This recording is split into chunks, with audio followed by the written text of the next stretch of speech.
MeatloafMan7 here, and we've got a slightly different video.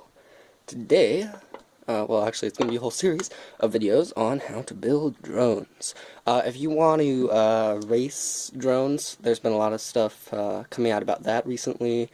Or if you just want to have a bigger drone, so like this would be like a more of a racing drone, but it's actually a little bit too big to fit in the camera angle, but if you want something a little bit bigger like this thing to like shoot video, this series should teach you everything you need to know to build a good, nice drone.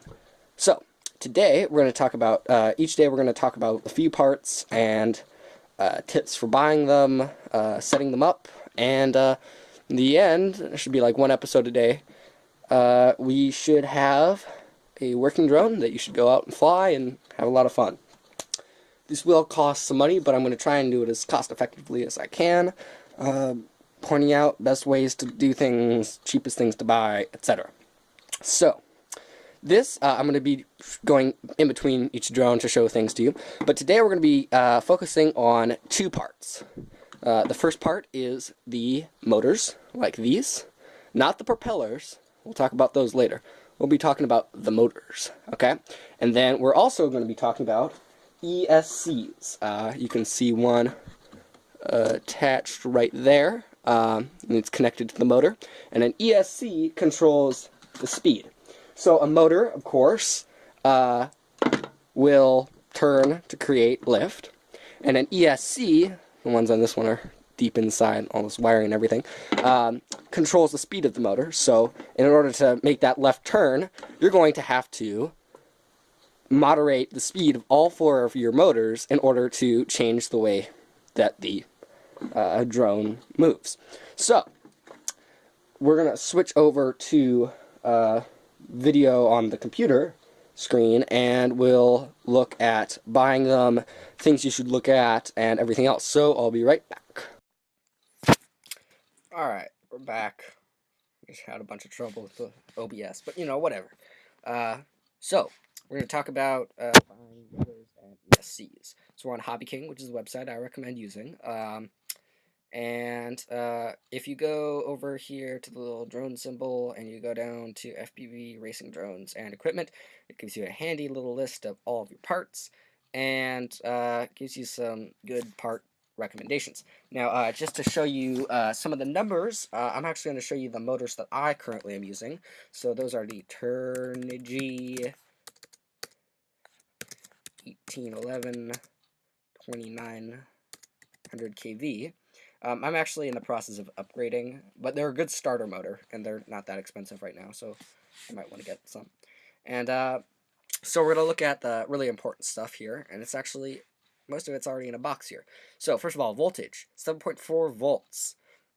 So when you're getting a battery, you'll want to know this number, because you don't want to get a battery that sends out more volts than your motor can handle, because otherwise it'll burn out the motor, and that would suck.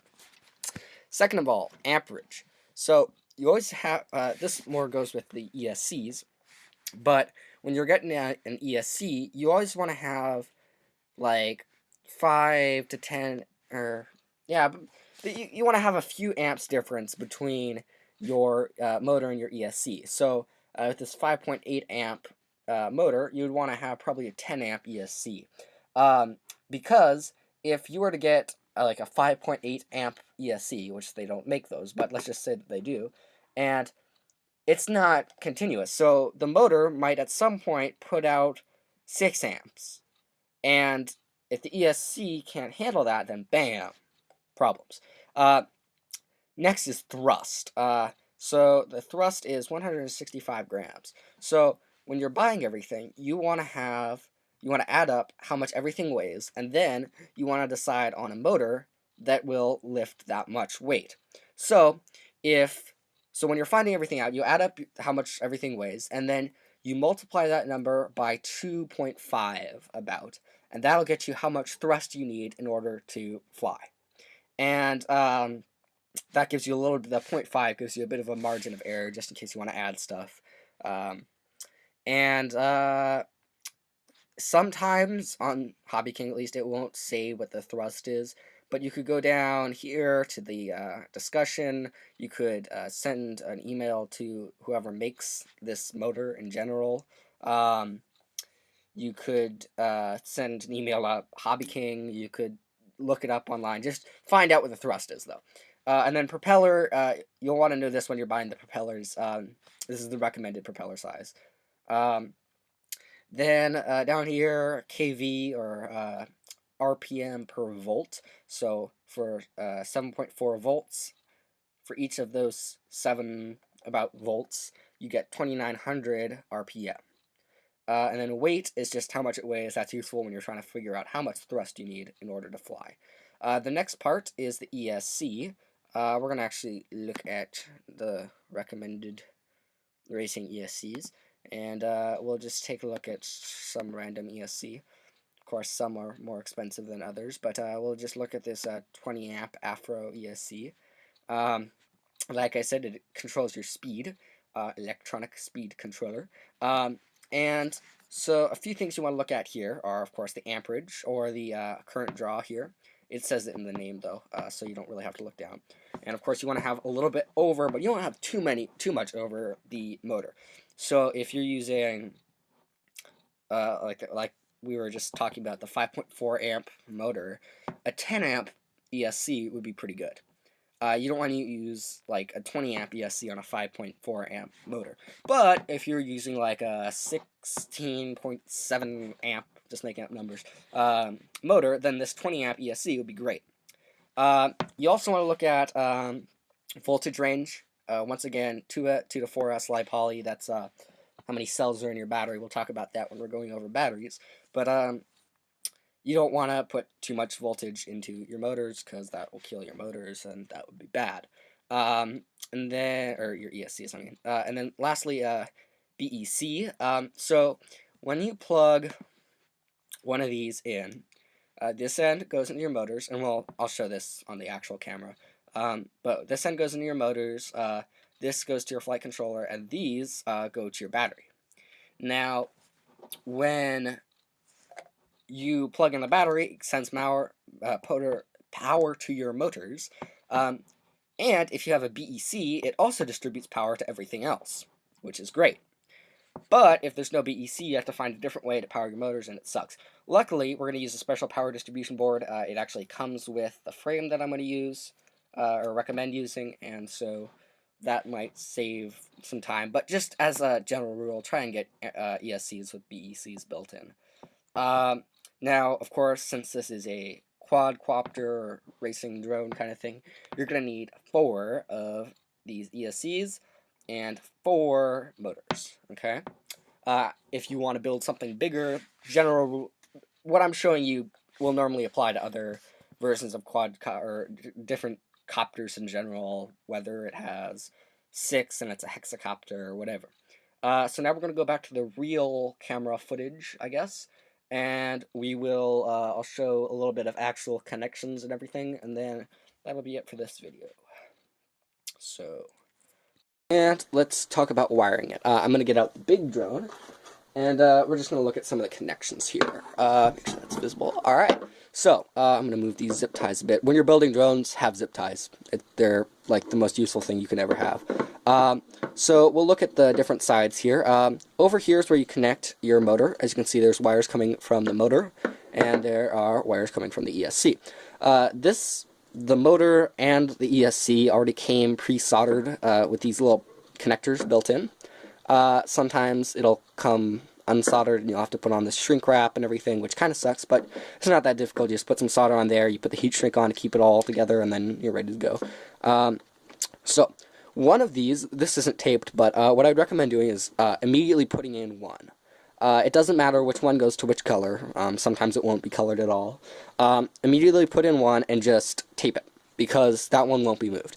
The other 2, though, leave them open like this, because it matters which way the motors turn, okay?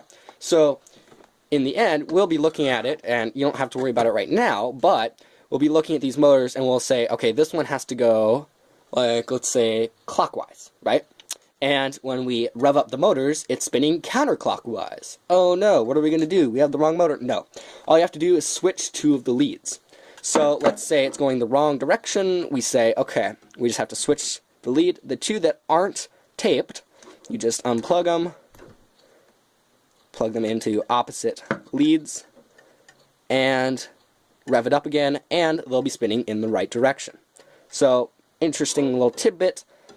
That's something everybody should know. And then let's look at the other parts of the ESC. We'll talk a little bit more about them later, but just, basic parts.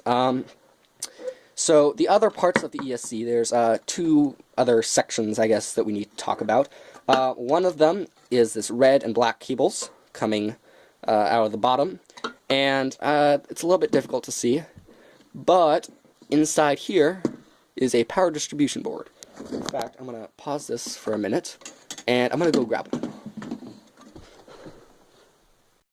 Here we go.